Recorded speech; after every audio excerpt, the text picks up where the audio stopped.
Friends आपको समस्त को साइकोलोजी ऑनर्स क्लास को स्वागत। आज भिडियो आम जाना आपण मानकर कोर पेपर 8 पे साइकोलोजी ऑनर्स कोर पेपर 8 डिसाथाइमिया बा डिस्थेमिया कौन। डिस्थेमिया समस्त जानच ये जो रोग यार लक्षण कौन, चिकित्सा कौन, कजेस बा कारण कौन आज आम ए भिडियो संपूर्ण भाव में जाना। तेणु समस्त को कहि भिडियोटा प्रथम शेष पर्यंत समस्त देख आउ नोट कर दियो। नोट कर दियो वीडियोटा टिके लंबा हम प्रथम समस्त को टिके जणाई दूची। ओके, तो ये जो आसला डिस्थेमिया तुम मैंने जमती 1 2 3 पॉइंट करके लिखुल से भाव में पॉइंट करदेव। ओके, आउ जी वीडियो देखा कथा देखूँ जी न देखा कथा ना किसी असुविधा ना। तो तुम प्रथम पॉइंट कौन लिख पे तुम आईसीडी 10 ये लिखी ना आईसीडी 10 और डीएसएम 4 बा डीएसएम आईवी कहीपर। आईसीडी 10 और डीएसएम आईवी श्रेणीकरण अनुसार अवसाद जनित आड़ पागलामी नूतन नामकरण अनुसार डिस्थेमिया बोली कहुई। एही प्रकार मानसिक अव्यवस्था त्वरान्वित कारण हिसाब से चाप उपरे गुरुत्व दि जाई न थाए। सेकेंड पॉइंट कौन आसला, सेकेंड पॉइंट एमती पॉइंट 2 देदेव। डिस्थेमिया बा स्नायविक अवसाद को मध्य माध्यमिक बा गौण अवसाद बोली कहुई थाए। जे कौनसी मृदु अवसाद को डिस्थेमिया कहुए। यह 2 वर्ष बा ताठारु कम बयस पाई लागी रही है। 3 नंबर पॉइंट कौन दब, नेक्स्ट पॉइंट दब। साधारणतः डिस्थेमिया महिला मानक ठारे अधिक मात्रा रे देखा दे थाए। 30 वर्ष बा ताठारु अधिक बयसर व्यक्ति मानक ठारे ए डिस्थेमिया देखा दे थाए। पॉइंट 4 कौन आसिबो, मानसिक अशांति जनित अभिज्ञतारू जात होइथिबा अवसाद जोगु व्यक्तिर आचरण में जो अव्यवस्था बा अस्वाभाविकता देखा दे थाए ताहाको अवसाद जनित आड़ पागलामी बोली कुहाଯାଇ थाए। ताको अवसाद जनित आड़ पागलामी बोली मध्य कुहाଯାଇ थाए। तापरे पॉइंट 5 कौन आसिबो, एही प्रकार आड़ पागलामी व्यक्ति माने उद्वेग अनुभव करती, जहा फल से मनरे दुख भाव जात होइथे। परवर्ती अवस्था रे समस्ते आनंद उल्लास रे माती रहिथिबा बेले, जीवन को उपभोग करुथुबा बेले एवं जेउठारे जेपरी आचरण प्रदर्शन करिबा कथा सेभली आचरण प्रदर्शन करुथुबा बेले अवसाद जनित रोग रे आक्रांत व्यक्ति विषण्ण होई बसी रही था।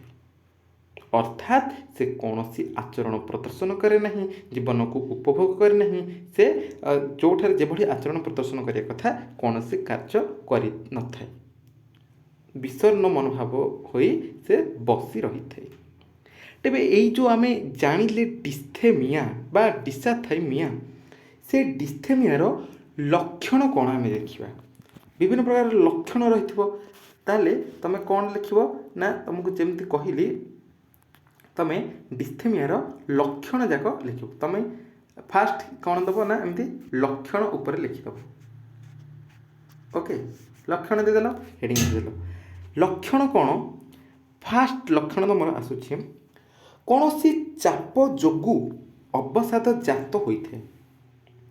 उद्वेग, आवेगिक, बाध्यबाधकतार भय आदि मन शारीरिक लक्षण देखा जाए। तुमर हालुसिनेशन मध्य अन्य एक प्रकार गोटे कौन साइकोटिक लक्षण मध्य देखा जाए ना।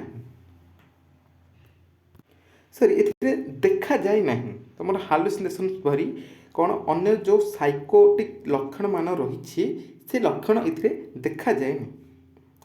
पॉइंट 2 दब एमती, परिवेश प्रति ठीक भाव में अनुक्रिया प्रदर्शन न करिबा गोटे लक्षण होछि। संध्या समय रे मन खराब रहिबा, शोइबा को गले निद आसिबारे विलंब हेबा। एडा को तुम मैंने सब एमती I double I triple I एमती करके तार सब पॉइंट मान लिखि परिबो हैला। जे कौन परिवेश प्रति सठिक भाव में अनुक्रिया प्रदर्शन न करिबा गोटे लक्षण, संध्या समय रे मन खराब रहिबा आउ गोटे लक्षण, शोइबा को गले निद आसिबारे विलंब हेबा होछि गोटे लक्षण, आत्महत्या करिबा गोटे लक्षण, आत्महत्या करिया पई धमक देबा गोटे लक्षण हैला। एवं आत्महत्या करिवार कम लक्षण देखा जाए आत्महत्या करने धमक अधिक देखा जाए और आत्महत्या कर कम लक्षण देखा जाए। नेक्स्ट पॉइंट कौन लिख आड़ पागल थिबा व्यक्ति माने विफलता और दुख कष्ट भांगी पड़ती स्वाभाविक आचरण प्रदर्शन करती ना एपरिकी निजर दैनंदिन कार्य भल जलखिया खाइबा परिष्कार भाव में गाधोइबा भल पोशाक पिंधिबा इत्यादि निजर दैनंदिन कार्य को मध्य से संपादित करती नहीं। नेक्स्ट आसला अवसाद जनित आड़ पागलामी रोगर प्रधान लक्षण है प्रत्येक कथारे हताशा और विषण्ण भाव देखा। आड़ पागलामी व्यक्ति माने बा रोगी माने कौन सी कूप हो कूप मान तुम कूଅ बुझीपार कूଅ पोखरी भीतर को डेई पड़ी आत्महत्या करने धमक दे था किंबा कौन सी विषाक्त द्रव्य पान करी माने मरिबा को माने मृत्युवरण करने को चाहिए। नेक्स्ट पॉइंट हूँ तुम वर्तमान अवसाद जनित पागलामीर मात्रा एते मात्रा रे बढ़ी जाइछि जे यह समस्त आड़ पागल मध्यरु प्राय 30 भाग अटे। यह समस्त आड़ पागल मध्यरु प्राय 30 भाग अटे। आहुरी मध्य यह पुरुष मानक अपेक्षा स्त्री लोक बा नारी मानक ठारे अधिक मात्रा रे देखा देई थाए एही डिस्थेमिया।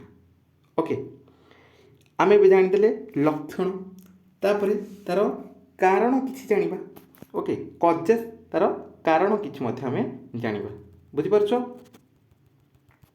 तमनु तापर लक्षण जेमति लिखिथिलो सेमति लिखबो कोन ना कारण एमती कारण बोलिकी हेडिंग दे दबो तापर प्रथम कारण कौन लिखा। प्रथम कारण होची मनुष्य जीवन में बारंबार विफलता घटिले व्यक्ति निजर लक्ष्य स्थल में पहुँची न पारिले व्यक्तिर आत्म प्रत्यय और आत्मविश्वास ह्रास पाई थाए। एडाक पिलामाने तुम दैनंदिन जीवन में जमती घटुची से विषय ही तुम मैंने नोट न कले केवल वीडियो देखिकी शुण ध्यानर सह शुण ध्यानर सह तो तुम जब शुणव ना ये पेपरटा तुम मैंने आराम से जाकि माने एग्जाम रे अटेंड कर परिबो आ आराम से माने पास हो एटा कौन से कष्ट भी पड़ना तुम जमती तुम दैनंदिन जीवन में तुम जमती तुम डिप्रेशन लेवल जमती बढ़ी जाऊँगी तुम जमती तुम आत्मविश्वास ह्रास पाई निज उपर तुम कौन ना निज लक्ष्य स्थल तुमने पहुँची पारुन आत्मविश्वास तुम ह्रास पाँच से विषय ही रही। ओके ताले कौन देला ना मनुष्य जीवन में बारंबार विफल घटिले व्यक्ति लक्ष्य स्थल में पहुँची न पारिले व्यक्तिर आत्म प्रत्यय और आत्मविश्वास ह्रास पाई से निजक मूल्यहीन मन करिथाए तार असहाय मनोभाव वृद्धि पाई जहा फल से अवसाद जनित आड़ पागलामी रोग आक्रांत होइथे। पॉइंट 2 आसला कौन अवसाद जनित आड़ पागल माने मध्य केतेक गौण सुविधा लाभ करिबा पई अवसाद व्याधि रे आक्रांत हेउथबार कहा एही जो गौण सुविधा आम कहले तेबे एही गौण सुविधा मान कौन तेबे एही गौण सुविधा मान हेउछि सहानुभूति आकर्षण साहाय्य सहयोग इत्यादि। पॉइंट 3 कौन आसला DSM-4 बा DSM-IV अनुसार डिस्थेमिया रे कम बा मध्यम धरणर अवसाद देखा जाए किंतु चाप अनुसार सही मात्रा रे अवसाद जात होई न थाए। ये थिला तुमरो कौन कारण पुणी यार चिकित्सा मध्य जानिबा ट्रीटमेंट आमे जानिले कौन प्रथमे डिस्थेमिया रो लक्षण जानिले तापरे कारण जानिले एबे आमे जानिबा तार लक्षण हैला लिखि दउछु मु लक्षण सॉरी चिकित्सा पद्धति आमे जानिबा बुझि पारछो आमे चिकित्सा पद्धति जानिबा। ओके चिकित्सा बा आम ताको कहि परिबा ट्रीटमेंट गोटे रोग होछि को लक्षण आम देखा दूसरी से रोग जानिले को कारण जो रोगटा होछि आम जानिले एबे तार चिकित्सा विषय जानिबा। प्रथम पॉइंट एमती 1 नंबर पॉइंट देदेव कौन अवसाद जनित रोगी को डाक्तरखाना बा मेडिकल रे रखी चिकित्सा करिवार आवश्यकता न थाए किंतु जेतेबेले रोग गुरुतर होइथाए किंतु रोग जेतेबेले गुरुतर होइथाए सेतेबेले डाक्तरखाना रे रखी चिकित्सा करा जाय पारे मध्यम धरणर अवसाद जनित रोगी निज घरे रही चिकित्सित होइथांते पॉइंट 2 सेमती देदेव अवसादग्रस्त आड़ पागल माने अवसादग्रस्त पागल मानक ठारू अलग अवसादग्रस्त आड़ पागल माने अवसादग्रस्त पागलଙ୍କ ଠାରୁ अलग तेबे एही जो अवसाद जनित रोग ताकू ह्रास करिबा पाई इलेक्ट्रिक आघात दिया जाइथाय इलेक्ट्रिक आघात जो इलेक्ट्रोनिक आम कहूचे इलेक्ट्रोनिक आघात सेटा दिया जाइथाय बुझिपारछ जो करेन्ट आम कहूचे करेन्ट दउचंती एबे वर्तमान अवसाद जनित अवस्था को ह्रास करिबा पाई निशा औषध प्रयोग करा जाउछि पॉइंट 3 दबो निशा औषध और विद्युत आघात फल अस्थायी अटे निशा औषध जो दि जाउछि एवं विद्युत आघात बा इलेक्ट्रोनिक आघात जो आम कहूचे करंट दि जाउछि सेटार फल कौन अस्थायी अटे अर्थात कौन ना किछि दिन रोगी ठीक भाव में खियापिया करथाए निज हस खुशी रही थाए निज कार्य को निजे संपादित करथाए किंतु किछि दिन पर पुणी सही रोगर लक्षण मान देखा देई थाए तो पिला माने ये होची तुमरो डिस्थेमिया DSM-4 जो श्रेणीकरण रही डिस्थेमिया तार लक्षण जानिले चिकित्सा जानिले कजेस बा कारण मध्य जानिले ओके तो वर्तमान समय तुमने ठीक रे तो वीडियो देखुना हो तेणु करी मत गोटे निजक मैंने डिमोटिवेट लगुच कि तुम मानक वीडियो आणबे कि ना से भाव मु आणुनी किंतु जेहेतु तुम मानक मु प्रथम जमी प्रतिश्रुति देती कि एग्जाम टाइम रे मु तुम मानक हाथ जमा भी छाड़बी तुम मानक सपोर्ट करी से गोटे मनोवृत्ति रखी मु तुम मानक वीडियो आणुची ओके तो या पर नेक्स्ट वीडियो तुम मानक आणबी बॉर्डर लाइन जो सीमारेख व्यक्तित्व अव्यवस्था गोटे रही बॉर्डर लाइन गोटे वीडियो आनिबे ये वीडियोटा केते जण देखुछन मु देखिबी ओके तो ताकू चाहिए मु सेकेंड सेमिस्टर क्लास आरंभ कर दीची सेकेंड सेमिस्टर पिला मानक पई मते किछि वीडियो आसीबो ओके हाँ ठीक अच्छे वर्तमान वीडियो रे एतिकी देखा आउ एक वीडियो रे रही नमस्कार।